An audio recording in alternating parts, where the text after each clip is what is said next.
Assalamualaikum warahmatullahi wabarakatuh. Perkenalkan, kami dari kelas 22-1 dari kelompok 4 beranggotakan saya sendiri, Betri Novia, dan teman-teman saya. Saya dari Faido Kasmati. Saya Enggi Nabila. Di sini kami akan mempresentasikan analisis kami terhadap penyebab kerusakan kursi di ruang kelas jurusan Manajemen Universitas Bangka Belitung dengan dosen pengampu Bapak Dr. Engineer Mursyid Basri, STMT. Baiklah, kita mulai presentasinya.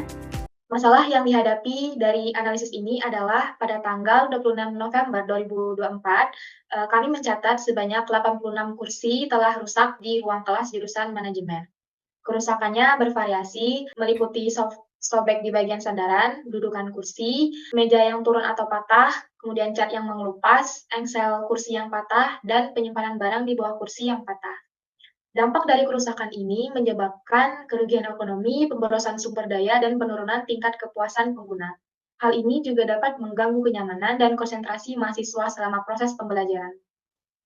Baiklah, berikutnya yaitu faktor-faktor penyebab kerusakan kursi. Yang pertama yaitu merek kursi. Merek kursi yang kurang terkenal atau kurang terpercaya mungkin menghasilkan kursi dengan kualitas lebih rendah dan daya tahan yang lebih pendek. Kursi yang terbuat dari material berkualitas rendah cenderung cepat rusak. Berikutnya yaitu SDM, sumber daya manusia, meliputi kompetensi dan pengelolaan tenaga kerja yang terlibat dalam perawatan kursi atau penggunaannya.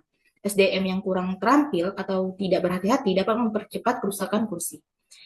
Tingkat intensitas penggunaan kursi juga berpengaruh. Penggunaan kursi secara terus-menerus tanpa istirahat akan mempercepat kerusakan kursi. Berikutnya yaitu landasan teori.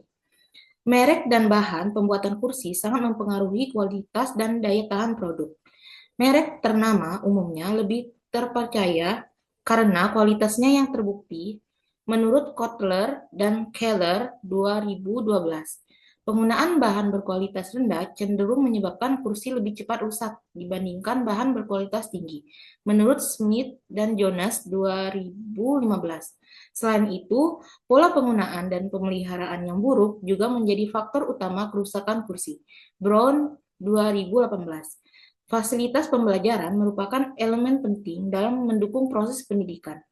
Hasbullah 2012.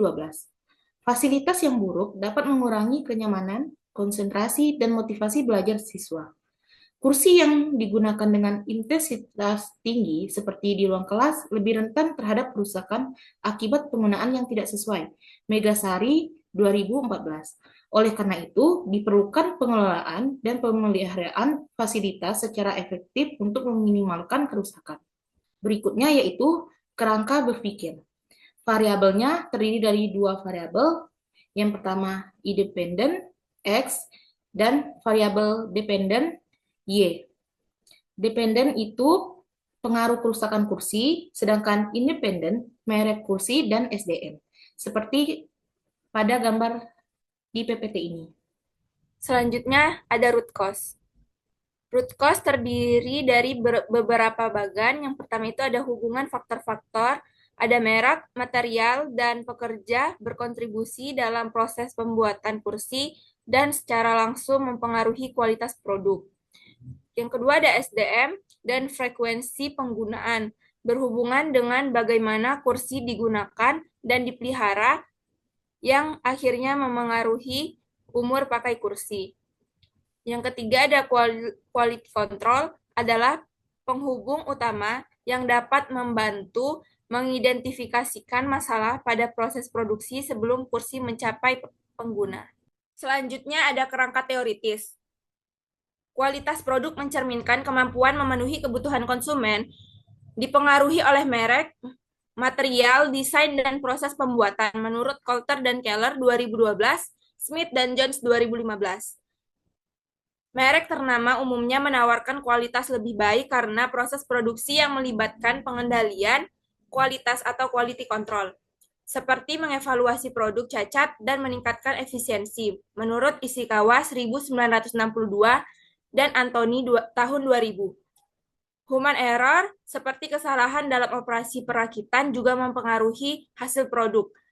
Menurut Dillon 2009, bahan berkualitas seperti besi berlapis, anti karat, dan desain yang baik dapat meningkatkan daya tahan kursi. Selain faktor produksi, perilaku pengguna seperti menyeret kursi atau pengguna yang tidak tepat turut mempercepat kerusakan. Fasilitas pembelajaran yang baik, termasuk kursi yang terawat, mendukung kenyamanan dan konsentrasi mahasiswa. Menurut Dailon 2015, Megasari 2014. Oleh karena itu, pengelolaan dan pemeliharaan yang rutin diperlukan untuk meminimalkan kerusakan dan memastikan keberlanjutan fungsi kursi di ruang kelas. Selanjutnya, data dan analisis. Penelitian ini menggunakan metode kualitatif berbasis studi pustaka untuk mengidentifikasi penyebab kerusakan kursi di ruang kelas manajemen Universitas Bangka Belitung.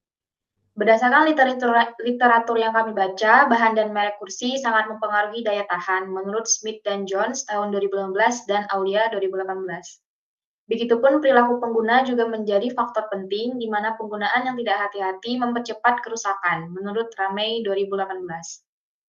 Kajian ini juga menemukan bahwa kurangnya perawatan rutin dan pengelolaan fasilitas yang tidak optimal turut berkontribusi pada kerusakan kursi, menurut Shahid dan Rakhlan 2018.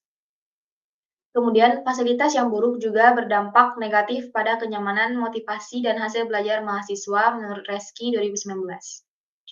Kami juga mengumpulkan data kursi rusak di ruang kelas jurusan manajemen per tanggal 30 September 2024 sebanyak 39 kursi rusak total dari seluruh 6 kelas di ruangan kelas manajemen. Kemudian pada tanggal 26 November 2024 kami kembali menghitung total kerusakan kursi di ruang kelas jurusan manajemen. Totalnya bertambah sebanyak kurang lebih 2 kali lipat, yakni sebanyak 86 unit kursi yang rusak. Hal ini menekankan perlunya perbaikan pengelolaan dan pemeliharaan fasilitas kursi supaya kursi lebih terawat dan lebih tahan lama. Selanjutnya ada rekomendasi dan solusi. Merek kursi. Yang pertama, pemilihan merek. Gunakan kursi berkualitas tinggi dengan garansi seperti Citose, daya tahan, Indaci, ergonomis, Brother, ekonomis, atau Fortuner estetis. Yang kedua, material tahan lama. Pilih kursi berbahan besi berlapis anti karat atau plastik berkualitas tinggi. Yang ketiga, penggantian bertahap. Prioritaskan kelas dengan kursi rusak terbanyak untuk penggantian. Yang keempat, layanan purna jual.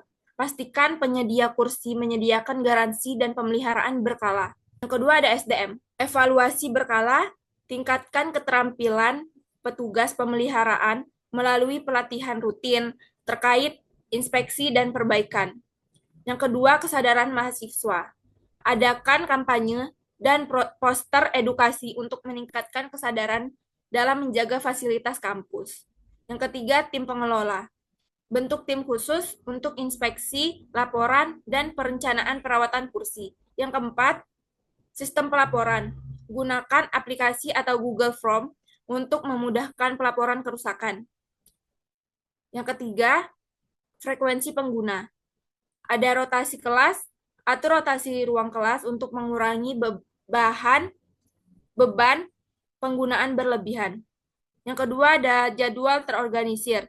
Batasi kelas hanya untuk kegiatan akademik. Gunakan ruang alternatif untuk seminar dan rapat. Baiklah, sekian presentasi dari hasil analisis kami. Lebih kurangnya kami mohon maaf. Terima kasih atas segala perhatiannya. Saya Betri Novia dan teman-teman saya. Saya dari Ferry Roswati. Saya Enggi Nabila. Pamit undur diri. Assalamualaikum warahmatullahi wabarakatuh. Waalaikumsalam warahmatullahi wabarakatuh.